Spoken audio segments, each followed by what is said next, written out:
Selamat pagi anak-anak. Apa kabar anak-anak pada pagi hari ini? Tentunya semangat dan sehat ya anak-anak. Nah, kita perhatikan cuaca pada pagi hari ini cerah ya anak-anak.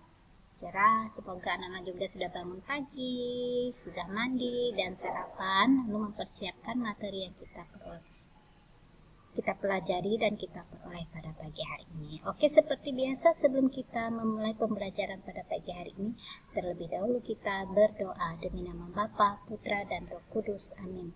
Bapa kami yang ada di surga, dimuliakanlah namamu, datanglah kerajaanmu, jadilah kehendak-mu di atas bumi seperti di dalam surga. Berilah kami rezeki pada hari ini dan ampunilah kesalahan kami, seperti kami pun mengampuni yang bersalah kepada kami. Dan janganlah masukkan kami ke dalam pencobaan, tetapi bebaskanlah kami dari yang jahat. Amin. Demi nama Bapa, Putra, dan Roh Kudus. Amin. Oke anak-anak, pada pagi hari ini kita masih di tema 5 ya, membahas tentang cuaca, subtema 4. Cuaca, musim, dan iklim. Kita berlanjut ke pembelajaran kedua, kerja bakti dan informasi dari teks bacaan. Ayo kita pelajari sama-sama. Nah, yang pertama adalah pelajaran PPKN tentang kerja bakti. Sikap bekerja sama dalam keragaman hendaknya dibiasakan dalam kehidupan sehari-hari. Salah satunya dengan mengadakan kegiatan kerja bakti anak-anak, lalu kerja bakti dapat memunculkan sikap bersatu dalam keberagaman. Meski mengerjakan hal yang tidak sama, kegiatan kerja bakti memiliki tujuan yang sama. Tujuan utama mengadakan kegiatan kerja bakti adalah menjadikan lingkungan bersih. Selain itu, kegiatan kerja bakti memiliki manfaat.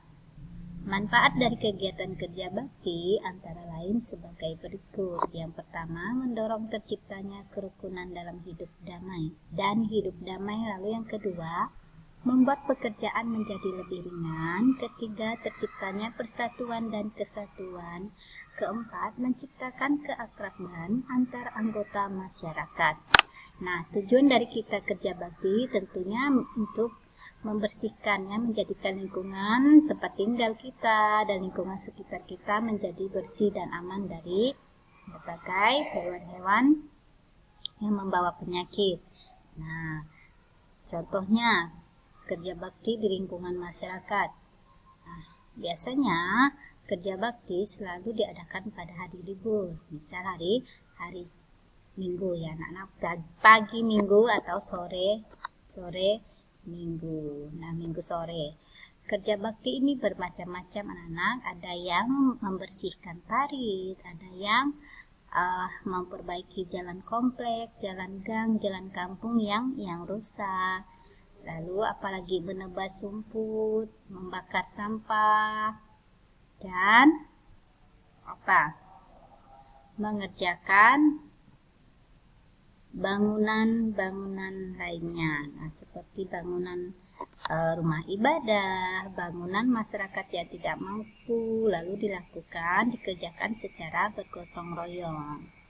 Nah, itu manfaat kerja bakti ini bagi kita yaitu terciptanya kerukunan, meningkatkan persaudaraan antar warga, dan masih banyak lagi manfaatnya ya anak-anak.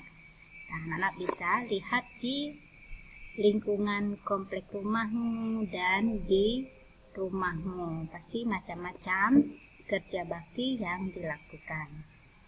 Nah, sikap kerja bakti ini harus ditanamkan, atau sikap kerjasama ditanamkan kita waktu masih kecil ya anak-anak. Nah, dibiasakan waktu kita masih kecil atau masih bayi. Nah, supaya apa? Supaya kita sangat peduli pada lingkungan dan pada sesama.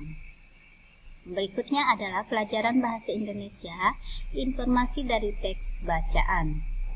Setiap teks bacaan tentunya mengandung informasi yang hendak disampaikan kepada pembaca.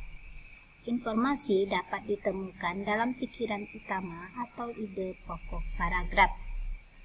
Pikiran pokok dalam sebuah paragraf dinyatakan secara eksplisit atau jelas dalam kalimat utama.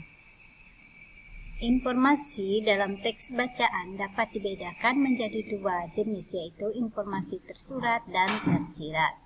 Yang pertama, informasi tersurat adalah informasi yang secara jelas dan dapat dipahami karena sudah tertulis di dalam teks bacaan. Lalu yang kedua, informasi tersirat adalah informasi yang tersembunyi atau informasi yang tidak disampaikan secara jelas di dalam teks bacaan. Sehingga untuk mencarinya kita membutuhkan kejelian dan ketelitian memahami keseluruhan isi bacaan. Nah itu ya anak-anak, pada informasi tersurat itu informasinya sudah jelas, anak-anak sudah jelas dan sudah dicatat dalam teks atau dalam bacaan tersebut, sehingga kita tidak sulit untuk menemukan informasi yang jelas. Nah, contohnya di sini juga kita perhatikan. Ini ada percakapan. Nah, informasi yang dapat kita lihat pada percakapan tersebut, mereka membicarakan tentang perubahan cuaca. Nah, ini sudah jelas ya anak-anak, pada percakapan tersebut anak-anak sedang membahas perubahan cuaca yang terjadi tiba-tiba. Nah, ini namanya informasi tersurat. Nah, sedangkan informasi tersirat, informasinya belum jelas atau belum tidak terlalu dikemukakan dalam bacaan. Nah, harus kita merangkum dan kita melihat lebih jeli dan lebih teliti dalam membaca teks tersebut. Oke anak-anak, sampai di sini materi kita pada pagi hari ini. Seperti biasa, sebelum kita mengakhiri, terlebih dahulu kita berdoa. Demi nama Bapa, Putra, dan Roh Kudus. Amin. Salam Maria, penuh rahmat, Tuhan sertamu. Terpujilah engkau di antara wanita, dan terpujilah buah tubuhmu, Yesus. Santa Maria, Bunda Allah, doakanlah kami yang berdosa ini, sekarang dan waktu kami mati. Amin. Demi nama Bapa, Putra, dan Roh Kudus. Amin. Selamat pagi dan Tuhan memberkati.